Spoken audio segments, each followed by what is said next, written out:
কাটিয়ে নিউজিল্যান্ড সিরিজে জায়গা ফিরে পেতে মরিয়া তানজিম সাকিব। সোমবার মিরপুরে ঐচ্ছিক অনুশীলন করেছেন এই পেসার। আর মুশফিক প্রস্তুতি নিচ্ছেন অস্ট্রেলিয়া সিরিজকে ঘিরে। এদিকে ম্যাচ রেফারিদের নিয়ে বিসিবির ওয়ার্কশপ শেষে সন্তোষ প্রকাশ করেছেন সাইমন টাফেল। দলীয় অনুশীলনে বিরতি, তানজিম সাকিবের অবসর নেই, চোট কাটিয়ে ফিরতে মরিয়া। সবশেষ পাকিস্তান সিরিজে খেলা হয়নি তানজিমের। তার জায়গায় সুযোগ পেয়ে আলো কাড়েন নাহিদ রানা। সাদা বলের নিয়মিত মুখ তানজিম আসন্ন নিউজিল্যান্ড সিরিজে জায়গা ফিরে পেতে চান। মুশফিকের নিবেদন বরাবরের মতোই প্রশংসনীয়। তাকেও অনুশীলনে দেখা গেছে মিরপুরে। নিউজিল্যান্ড সিরিজে টেস্ট না থাকলেও ফিটনেস ঠিক রাখতে মুশফিকের পরিশ্রম।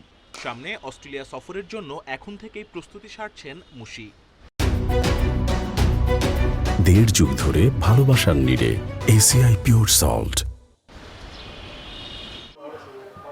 নির্বাচনের বৈধতা প্রশ্নে যে তদন্ত, তা নিয়ে চাপা অস্বস্তি বোর্ডে। তবে কার্যক্রমগুলো ঠিকঠাক চলছে। রেফারিদের নিয়ে 2 দিনের ওয়ার্কশপ সফল। দেশি আম্পায়ারদের উন্নতি নিয়ে সাইমন টাফেলও আশাবাদী। আম্পায়ারিংয়ে পুরুষ কিংবা নারীদের আলাদা করে দেখতে চাই না।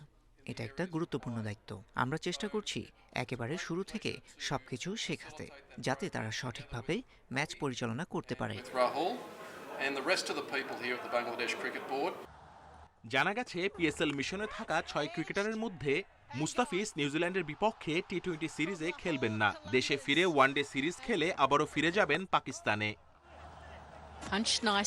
Kamrul Hasnat, independent news, Dhaka.